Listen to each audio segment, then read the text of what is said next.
नमस्कार, आप देख रहे हैं आवाज आपका और आपके साथ है MS परदेसी। आइए आपको लिए चलते हैं सीधे जानकी नगर नगर पंचायत। जी हाँ, आज संविधान रचयिता डॉक्टर भीमराव अंबेडकर के पुण्यतिथि पर योगेंद्र राम के अध्यक्षता में डॉक्टर सुधीर राम मंच संचालकता में यहाँ पे एक आयोजन किया गया। जी हाँ, बता दें आपको, आज यहाँ मुख्य अतिथि के रूप में प्रखंड विकास पदाधिकारी बरमनखी सरोज कुमार, थाना से ओम प्रकाश यादव, कार्यपालक चंद्र प्रकाश राज के मौजूदगी में ये कार्यक्रम हो रही थी, जहाँ पे नगर पंचायत अध्यक्ष रमेश पासवान, ब्रह्मदेव यादव, चंदन कुमार भारती, बम यादव, जवाहर पासवान, नकुल शर्मा, संजीव कुमार उर्फ सोना पासवान, नीतीश कुमार, मनीष कुमार, विष्णुदेव ऋषि, रंजीत यादव, वीरेंद्र प्रसाद यादव, पूर्व मुखिया दिलीप शाह, नित्यानंद पासवान, सुरेंद्र राम, रंजना भारती, रामचंद्र रविदास और BR अंबेडकर विद्यालय के छात्रगण एवं शिक्षकगण वहां मौजूद दिखे। आपको बता दें कि डॉक्टर भीमराव अंबेडकर के पुण्यतिथि पर बहुत सारे गणमान्य ग्रामीण भी मौजूद रहे और वहां के लोग बड़े उत्साहित होकर इस कार्यक्रम में सहभाग बने रहे। आप देख रहे हैं आवाज आपका 24 और आपके साथ है MS परदेसी। कार्यक्रम में हम सभी यहाँ आए हुए हैं भारत रत्न बाबा साहेब डॉक्टर भीमराव अंबेडकर का पुण्यतिथि में पूर्णिया जिला का योगेंद्र बाबू जो परिचय का मोहताज नहीं है, वो शुरुआत दौर में किन किन पदों पर उड़ रहे हैं। आज उन्हीं के सहयोग से, उनका मार्गदर्शन से 4 तारीख को वो बैठक रखे थे और 6 तारीख को कार्यक्रम उन्हीं के मार्गदर्शन से ये रखा गया। जो हम लोग अभी यहाँ हैं तो उन्हीं का देन है, जो पहले बार ये पुण्यतिथि में हम लोग सभी आदमी आकर के भाग लिए हैं। और इस मंच का अध्यक्षता भी अध्यक्ष महोदय योगेंद्र बाबू भी कर रहे हैं। मंच पर जो सभी सम्मानित गार्जियन, मेरे सम्मानित भाई, मेरे सम्मानित दोस्त सभी यहाँ आए हुए हैं। यहाँ सोना पासवान जी, अजय पासवान जी, यहाँ हमारे वार्ड पार्षद राजेश यादव जी और दीदी रंजना भारती, रवि दास जी, नित्यानंद पासवान जी, मेरे भाई अशोक यादव जी और हमारे दोस्त मेरे साथी हैं जो नकुल जी भी हैं, जवाहर पासवान जी भी हैं और मीडिया और टीम के इलेक्ट्रिक टीम के और मीडिया के मेरे दोस्त, मेरे भाई और थाना से भी यहाँ पदाधिकारी हैं। मैं आज इस कार्यक्रम में जो आए हैं बाबा भीमराव अंबेडकर के पुण्यतिथि पर, मैं उनको अपने सौभाग्य से मैं नमन करता हूँ, सबको मैं प्रणाम करता हूँ। मैं इतना ही करता अपने वाणी को विराम देता हूँ। जय हिंद, जय भारत, जय भीम। शहर की शीतल छाया है अपनी तारीफ में, आपकी तारीफ में कहने को शब्द कहां से लाए हम। आप तूफानों में कश्ती और धूपों की किनारा है, आप तूफानों में कश्ती और धूपों की किनारा है। धन्यवाद।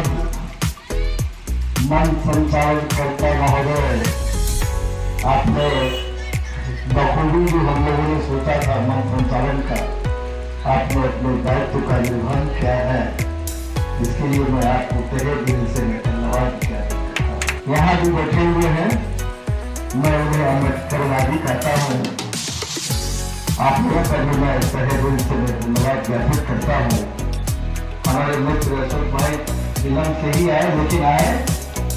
आप सभी मुरलीगंज से चलकर के यहाँ आए हुए हैं, इसके लिए भी मैं आप लोगों को तहे दिल से धन्यवाद ज्ञापित करता हूँ।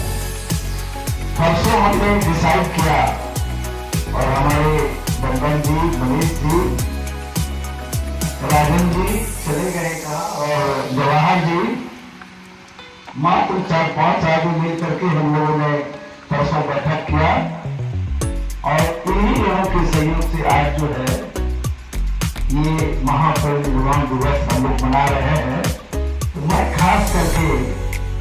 शांतिवीर युवक को मैं धन्यवाद ज्ञापित करता हूँ कि आज जिनके बदौलत आज कम से कम हम लोग बैठ करके आज अपने जो अग्रणी है, जो पूज्य है, जो भगवान है, वैसे बाबा साहब को आज हम याद कर रहे हैं उनके महापरिनिर्वाण दिवस के अवसर पर। यहाँ के बनवाखी प्रखंड के सभी प्रशासनिक पदाधिकारी और खास करके थाना के जितने भी है पदाधिकारी भी हैं, मैं कैथोलिक और प्रिंट मीडिया के प्रतिनिधिगण मैं उन्हें धन्यवाद ज्ञापित करता हूँ। आप सभी मनता से हमारे रानीगंज प्रखंड के, क्योंकि मेरे साथ जब मैं प्रशासन के रूप में जब हुआ करता था तो उस समय भी ये सब साथ में रहते थे। एक आह्वान पर रानीगंज से दौड़े यहाँ आ गए, मैं उन्हें भी मैं धन्यवाद ज्ञापित करता हूँ। आप सबों को, हमारे सभी जितने भाई बंधु हैं इस प्रखंड के, मैं अभी नाम नहीं लेना चाह रहा हूँ, मैं आप सबों को अपने हृदय से, हृदय की गहराइयों से आप लोगों का मैं धन्यवाद ज्ञापित करता हूँ महापरिनिर्वाण दिवस के अवसर पर। और एक चीज आह्वान में करना चाहता हूँ, अभी तक बाबा साहब की मूर्ति यहाँ नहीं लगी है। हम सभी ये ले कि कम से कम आने वाले दिवस में हम लोग बाबा साहब को, यहाँ पर बहुत अच्छी जगह है, बाबा साहब की मूर्ति बना रहे, मूर्ति का निर्माण करें यहाँ पर। जब 76 वर्ष के बाद आज सुप्रीम कोर्ट के सामने, आज सुप्रीम कोर्ट के सामने और सुप्रीम कोर्ट के चीफ जस्टिस के सौजन्य से आज बाबा साहब का वहाँ पर मूर्ति जब लग सकता है तो हम लोग कितने जितने भी उनके बाबा साहब के सुपुत्र अगर हैं तो क्या एक बाबा साहब का मूर्ति हम लोग नहीं लगा सकते हैं? ये हम लोग की दुर्भाग्य का विषय है। ये हमारा प्रतीक होगा, बाबा साहब हमारे प्रतीक होंगे कि जिनका कि हम लोग मूर्ति वहां लगा सकते हैं। आज एक सीधी सी बात है, संसद का उद्घाटन हुआ, जिनके सर्वोपरि राष्ट्रपति हुआ करते हैं, लेकिन राष्ट्रपति महोदया को उद्घाटन में बुलाया नहीं गया। मैं मानसिकता की बात कर रहा हूँ, मैं किसी पार्टी को कटाक्ष नहीं कर रहा हूँ। आज कम से कम सुप्रीम कोर्ट के चीफ जस्टिस आज राष्ट्रपति महोदया को बुला करके उन्होंने आज उद्घाटन कराया है, लेकिन पार्लियामेंट का जब उद्घाटन हो रहा था तो राष्ट्रपति महोदया को बुलाया नहीं गया, जबकि सर्वोपरि राष्ट्रपति महोदया है। यह मेंटेलिटी की बात मैं कर रहा हूँ, मानसिकता कहाँ है? एक सिंपल सी मानसिकता की बात मैं कर रहा हूँ, क्योंकि हमारे लिए बड़ी नहीं है, लेकिन जो है बहुत कुछ बोलना था, समय है कम, इसलिए एक सीधी सी मानसिकता की बात मैं कर रहा हूँ। आज प्रधानमंत्री के आर्थिक सलाहकार कहते हैं संविधान को बदलने की जरूरत है। आर्थिक सलाहकार को आर्थिक बात करनी चाहिए, वो संविधान को बदलने की बात करते हैं। मतलब वो एक समुद्र के लिए एक तालाब में वो कंकर फेंक करके वो देखना चाह रहे हैं कि तरंग कितना पैदा होता है। मतलब वो संविधान को बदलने की बात कर रहे हैं, वो आदमी कितना जागरूक है, वो समाज कितना जागरूक है कि तरंग फैलता है या नहीं, ये वो तरंग देखना चाह रहे थे। और आज वो संविधान को बदलने की बात कर रहे हैं। आज बाबा साहब के बदौलत, आज ये बाबा साहब के बदौलत जिन दस्तावेज को आज उन्होंने प्रस्तुत किया है, आज जो विश्व में अगर सबसे सुप्रीम कहा जाए दस्तावेज तो हमारा यह संविधान है, जो कि विश्व का सबसे सुप्रीम दस्तावेज है। उस दस्तावेज को बदलने की ये जो विज्ञानुषी विचार है, वह देखना चाहता है कि उनका जो वंशज है वह वंशज सजग है या नहीं। ये हमको अपने सजगता को दिखाने की जरूरत है कि मैं कभी बदलने नहीं दूंगा, उनके विचार को, उनके विचार पर पानी फेर दूंगा।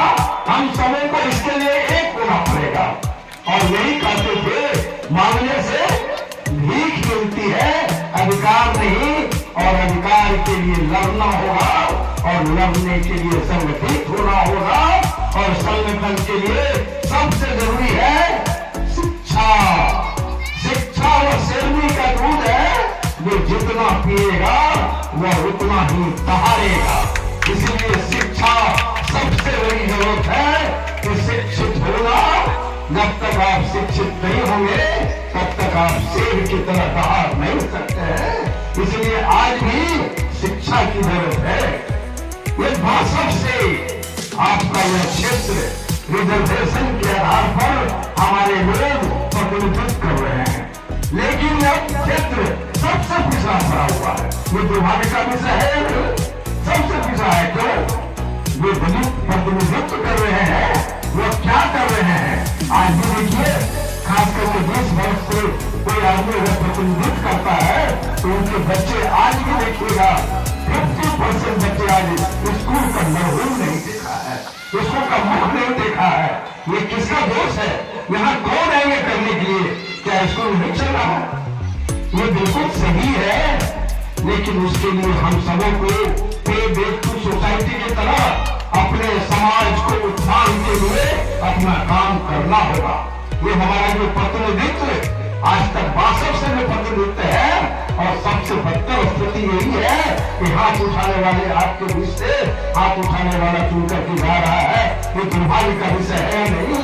ये आरक्षण का जो कलंक हम लोगों के माथे पर जो आरक्षण का कलंक है, तो सिर्फ आरक्षण से जो आते हैं वह व्यक्ति समझदार नहीं होता है।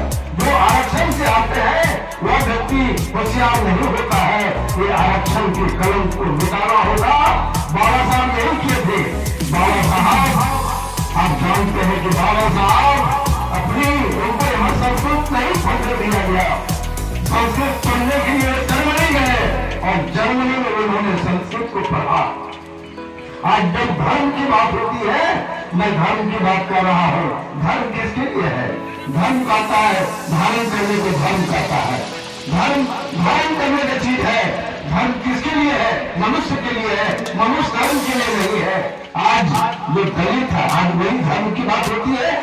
कहता है कि ब्रह्मा के मुख से ब्राह्मण पैदा होते हैं और छाती से क्षत्रिय पैदा होते हैं, उधर से वैश्य पैदा होते हैं और उनके पैरों से दलित पैदा होते हैं।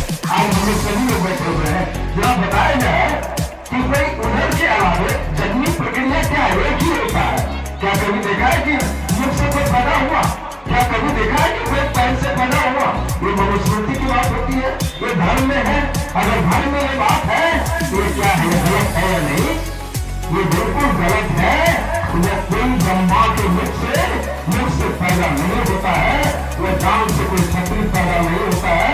सबके पैदाइश की जनन क्रिया, जनन जो है वो एक ही है, वह है उधर। अगर वो बात है तो वो गलत है। बढ़ते गया अपने अंदर का ज्ञान और अपने आत्मा को जगाने का काम करने लगा।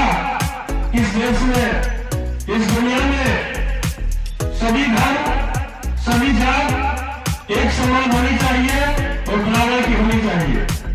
जहां तक कि बाबा भीमराव अम्बेडकर को बहुत प्रताड़ित भी किया गया, लेकिन वह प्रताड़ित को सहते हुए इस देश के, इस विश्व को एक अपनी साहस, समाज के प्रति, समाज को एक करने के लिए एक ताकत दिखाने का काम किया।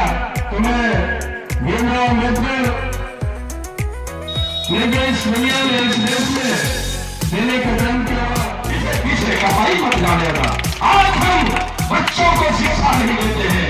बच्चे पूछते हैं कि बाबा साहब कौन थे? कितनी दुखद बात है। जितने भी बाबा साहब भीमराव अम्बेडकर ने अपने आस्था रखने वाले उनके अनुयायी हैं, सभी का इस कार्यक्रम में दिल से अभिनंदन करता हूँ, वंदन करता हूँ। जय भीम, जय संविधान।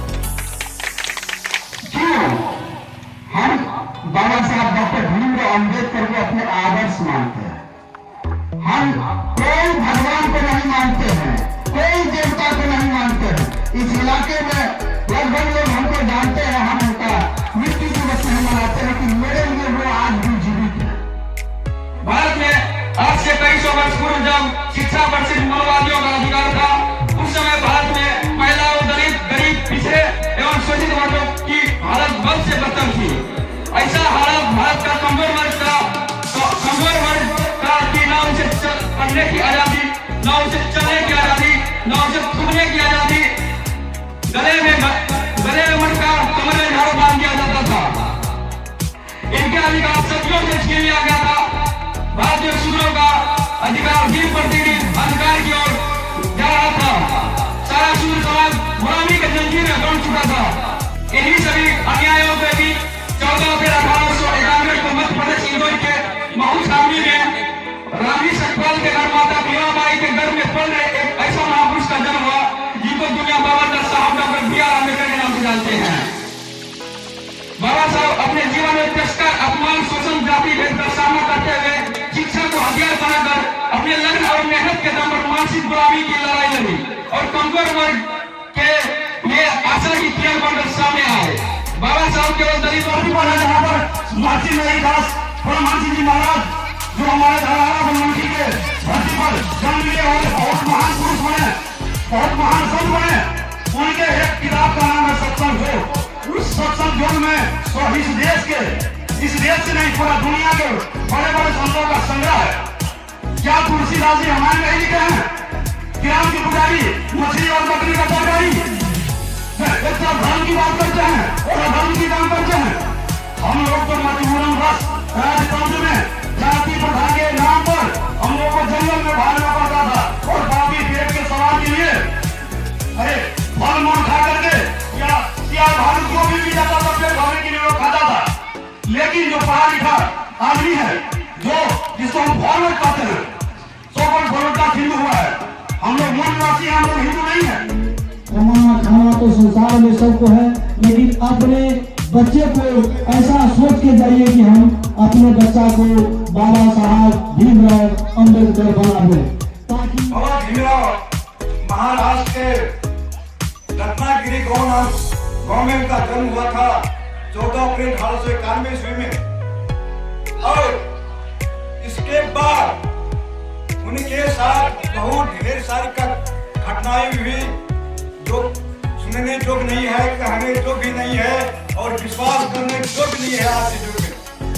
उनके माता पिता ने कहा बेटा तुम्हारा नामांकन हो चुका है, तुम जाओ वहां पढ़ने के लिए और पढ़ो। पिताजी इनका रामोजी मौलिक है और माँ भीमाबाई थी। तो मैं भी अपने गार्जियन से अनुनय विनय और प्रार्थना करता हूँ। हमारी सरकार का भी यही आदेश है कि आप कम से कम अपने बिहार का या भाई का बेटा रहे। भैया के कहने का मतलब हुआ कि संपूर्ण सबको जो गार्जियन है उनका नहीं, सिर्फ आप अपने बच्चा को स्कूल भेज दीजिए। मैं जातिगत को नहीं मानती हूँ, मैं दो ही जात को मानती हूँ, शिक्षित और शिक्षित। यहाँ पर सभी हमारे विद्वत जन बैठे हुए हैं। मैं सबसे आग्रह करूंगी, मेरा वास्ता वर्ष 3 से ही ऐसे ही समाजों से रहा है। मैं जो गहन अध्ययन की हूँ, अशिक्षा ही हमारी सबसे बड़ी दुर्दशा का कारण है। जाति भेद हमें मिटाना है तो शिक्षा को प्रमुख रूप से संघर्ष का रूप देना है। हमारे बाबा साहब अम्बेडकर ने महिलाओं की जो दुर्दशा थी, स्थिति थी, उस पर भी उन्होंने काफी कुछ मेहनत किए थे समाज में महिलाओं को ऊपर उठाने के लिए। मैं दलित नहीं कहूंगी, दलित कौन है? दलित असल मायने में वो है जो सब कुछ रहते हुए जानवर की जिंदगी जीते। मैं उसे दलित मानती हूँ, जाति को दलित नहीं मानती हूँ। आप भी मत मानो। मैं आप सबों से आग्रह करूंगी। तो आज